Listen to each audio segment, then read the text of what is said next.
जेव्हा आपण प्रवासाला जात असतो, सगळी पॅकिंग आपण करतो. पण एक महत्त्वाची वस्तू जी तुम्हाला तुमच्या प्रवासात घेऊन जायची आहे, की जेणेकरून कधी वाईट वेळ नको यायला किंवा अपघात नको व्हायला. आजच्या व्हिडिओमध्ये त्याच्याचबद्दल माहिती घेणार आहोत. नमस्कार, श्री स्वामी शक्ती या चॅनलवर आपले सर्वांचे स्वागत आहे. तर बघू, आपण जेव्हाही प्रवासाला जातो, मग अगदी लांब आहे, मग कुठले तीर्थक्षेत्री तुम्ही जाता किंवा आपला जवळचा व्यक्ती कुठल्या गावाला गेला आहे, तर किती नाही म्हटलं तरी धाकधूक असते. वेळेवर गेलेत का? वेळेवर येतील का? रस्ता कसा आहे? मनात एक काळजी लागलेली असते. खरं तर जेव्हा तुम्ही प्रवासाला जाता, तेव्हा या गोष्टींकडे लक्ष देणे तेवढंच महत्त्वाचं असतं, की तुम्ही प्रवासाला जाताना सगळं स्वतःचं घेतलं आहे का? पण स्वतःच्या संरक्षणासाठी वस्तू घेतल्या आहेत का? स्वामी पदोपदी आपल्याला साथ देत असतात, पण प्रवासाला जाताना स्वामींना विनंती करायची असते. आता मी तुम्हाला तेच सांगणार आहे, की आपल्याला नेमकं काय करायचं असतं. आता जो कोणी प्रवासाला जाणार आहे किंवा जे लोक रोज अपडाऊन करतात, त्यांनी सुद्धा ही वस्तू तुमच्याजवळ ठेवू शकता. किंवा कोणी तीर्थक्षेत्री चाललं आहे, बघा कोणी फिरायला चाललं आहे. आजकाल आपण बघतो की फार अवघड स्थिती आहे, म्हणजे आयुष्यात कधी एकदम काय होईल माहीत नाही आणि शेवटी जन्ममृत्यू हे आपल्या हातात नाही. हो, पण हे स्वतःचं संरक्षण करणं तेवढंच महत्त्वाचं असतं. आणि अशा काही वस्तू आहेत, ज्या जर तुम्ही तुमच्याजवळ ठेवल्या, तर कधीही हितशत्रू किंवा कधी अपघात किंवा हिंस्र प्राणी, कधी बाधा आपण बघत असतो की प्रवास करत असताना कधी वाघ आला किंवा अशा काही गोष्टी घडतात, तर त्या घडू नयेत. म्हणून आपल्याला हा जो एक छोटासा उपाय आहे तो करायचा आहे. सगळ्यात आधी तर तुम्ही केव्हा कुठे यात्रेला जाणार आहात, कुठे फिरायला जाणार आहे, आदल्या दिवशी केंद्रात जाऊन महाराजांना विनंती करायची असते, की मी या प्रवासाला जाणार आहे, तुम्ही माझ्यासोबत चला. बऱ्याच वेळा असं होतं ना, की धूम्रपान मद्यपान करून मस्त लोक एकदम गाडी चालवतात आणि बऱ्याच अशा काही केसेस घडतात. आता जर तुम्ही धूम्रपान मद्यपान करूनच गाडी चालवली, तर मग अशा कितीही वस्तू जवळ ठेवल्या तरीसुद्धा त्याला फायदा नाही होत. कारण गाडी चालवत असताना मग सीट बेल्ट लावणं, स्वतःची काळजी घेणं, हे खाणं किंवा पिणं ह्या गोष्टी आवर्जून टाळल्या पाहिजेत आणि त्या कधीच नाही केल्या पाहिजेत. तेवढंच महत्त्वाचं आहे.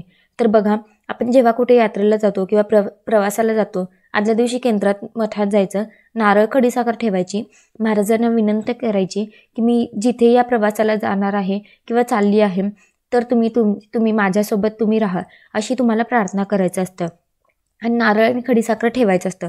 आता ही प्रार्थना केली, गुरुचरित्र ग्रंथ आपल्याला आपल्या जेव्हा सोबत असतो, आपल्या अवतीभोवती जरी असतो, गुरुचरित्र ग्रंथाचं अनन्यसाधारण महत्त्व आहे, जे एका शब्दात किंवा एका व्हिडिओमध्ये तुम्हाला सांगता येणार नाही.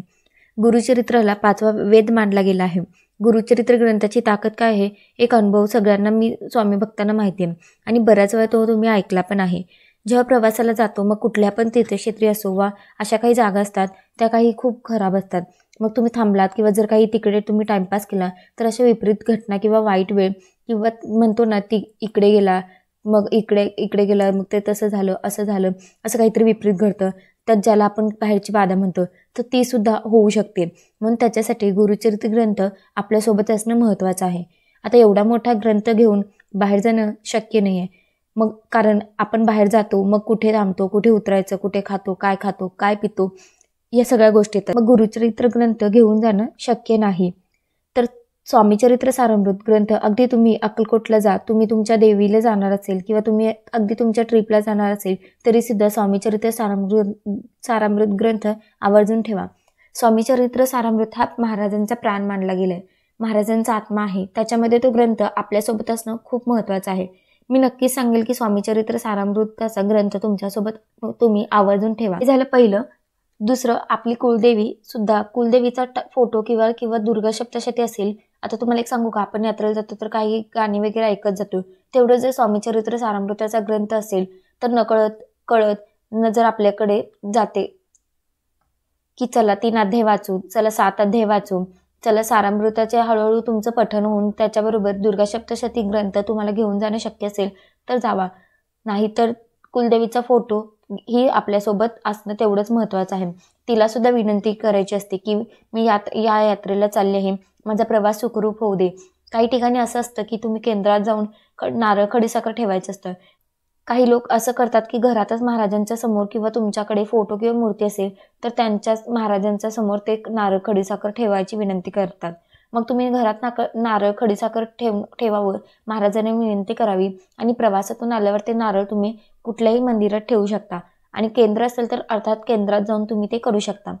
आता जसं की मी तुम्हाला सांगितलं की देवीचा पण फोटो असणं खूप महत्त्वाचं आहे आणि गुरुमाऊलींनी नेहमी सांगितलं आहे, आपण जेव्हा दिंडोरीला जातो तेव्हा पांढरीची काठी नाव ऐकलं असेल. जे केंद्रात जातात, दिंडोरीला जातात, दिंडोरी दरबाराला जातात, त्यांना या सगळ्या गोष्टी माहिती आहे. तर पांढरीची काठी ही काठी आहे जी पांढऱ्या कलरच्या स्क्रीनवर फ्लॅश होत असेल तर ती पांढरीची काठी आपल्यासोबत ठेवणं खूप महत्त्वाचं असतं. असं म्हटलं जातं की पांढरीची काठी आपल्यासोबत असेल, कुठलाही हिंसक प्राणी आपल्याकडे येत नाही आणि आपल्याला त्याच्या कुठलीही वाईट बाधा, संकट, हिंसक प्राण्या आपली सुटका होते. आपल्यापर्यंत त्या गोष्टी येत नाहीत किंवा कुठलाही हिंसक प्राणी आपल्यापर्यंत येत नाही. म्हणून तुम्हाला जवळपासच्या केंद्रात ती काठी मिळाली तर अतिशय उत्तम. त्याला पांढरीची काठी म्हणतात. तुमच्याजवळ केंद्र असेल तर नक्की जा. तुम्ही दिंडोरीला गेल्यावर तुम्हाला आवर्जून मिळेल आणि अर्थात केंद्रात काय होतं ना, ती मिळते. पण आजकाल दुकानात सुद्धा ती मिळते. पण ती खरंच पांढरीची काठी आहे का? तुम्हाला भेटलेली काठी डुप्लिकेट सुद्धा आजकाल बऱ्याच काही लोक विकतात. पण केंद्रात तुम्हाला नक्कीच पांढरीची काठी मिळेल आणि ती डुप्लिकेट मिळणार नाही. दिंडोरीला गेला तर तुम्हाला एकदम सुंदर अशी, चांगली, खरी ओरिजिनल तुम्हाला पांढरीची काठी मिळेल. आता रोज प्रवासाला जाणाऱ्यांनी त्याच्या जवळ ठेवू शकता किंवा जे कधी नव्हे ते जातात ते ठेवू शकतात. नाहीतर तुम्ही तुमच्या गाडीत आवर्जून ती पांढरीची काठी ठेवा. याचा नक्कीच तुम्हाला फायदा होणार आहे. लक्षात घ्या, महाराज पदोपदी आपल्याला साथ देतात. जन्ममृत्यूच्या फेऱ्यामध्ये देवही लुडबुड करत नाही. आज मी स्वामी सेवा करते आहे. कधी महाराजांचं बोलवणे आणि आपल्याला आपल्या मार्गी जावं लागेल, कारण आपला हा देह, आपलं पूर्ण शरीर, आपलं रूप, आपले केस, आपले डोळे हे सगळे एक भाडोत्रीचं आहे. आज न उद्या ते आपल्याला त्या देवाला समर्पित करायचं आहे. म्हणून जन्ममृत्यूच्या फेऱ्यामध्ये पण देव लुडबुड करत नाही. मृत्यू हे अंतिम सत्य आहे, ते प्रत्येकाने स्वीकारावं. पण कधी ना कधी आपल्या मूर्खपणा, आपल्या चुकीमुळे या गोष्टी घडून अपघात होतो किंवा ती दरबाराची काठी एक संरक्षण कवच म्हणून काम करते. नक्कीच तुम्हाला हवे असेल तर जवळपासच्या केंद्रात तुम्हाला मिळून जाईल.